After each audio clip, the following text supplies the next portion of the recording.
Dans cette capsule vidéo, on va voir comment on peut déterminer les caractéristiques d'un signal à la sortie d'un système linéaire, c'est-à-dire son amplitude et sa phase. On applique au bord d'un circuit RC, série, une tension sinusoïdale d'amplitude 1 volt.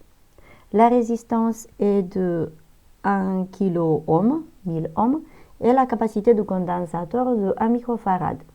Le circuit étant linéaire, on attend au bord du condensateur une tension de même fréquence. Mais on veut connaître son amplitude aussi. Et on sait aussi que l'amplitude du signal de sortie va dépendre de la fréquence du signal d'entrée. Pour notre circuit, elle sera d'autant plus petite que la fréquence sera grande. On se propose de travailler avec un signal de 200 Hz. La méthode est bien évidemment applicable quoi qu'elle soit la fréquence du signal d'entrée. Nous avons deux possibilités.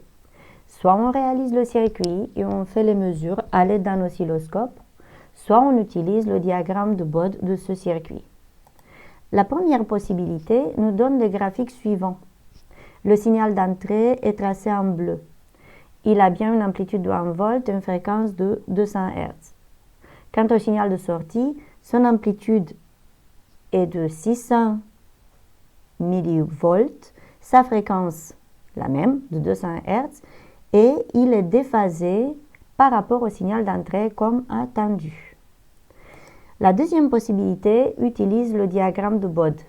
Dans le diagramme de gain, on observe que à 200 Hz, le gain est de moins 4 décibels. On sait que le gain est lié au module de la transmittance par la relation G égale 20 log du module de la transmittance T, 20 log T.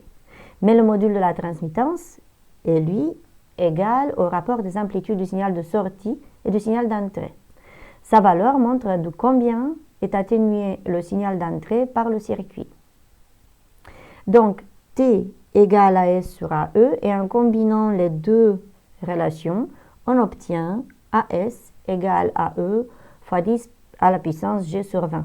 C'est-à-dire, si on fait les calculs, 600 millivolts. Même chose que par l'expérience, mais sans avoir besoin de résistance, de condensateur, d'un GBF et d'un oscilloscope, tout en matériel.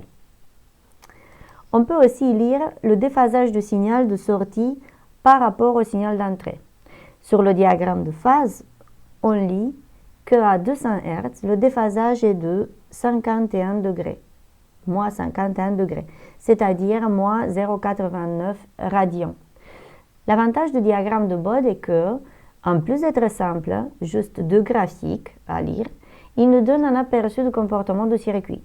Juste en regardant le diagramme de gain, on peut dire que le circuit se comporte comme un filtre passe-bas. Et aussi rapidement, on peut voir à partir de quelle fréquence on atténue le signal d'un nombre de décibels souhaité.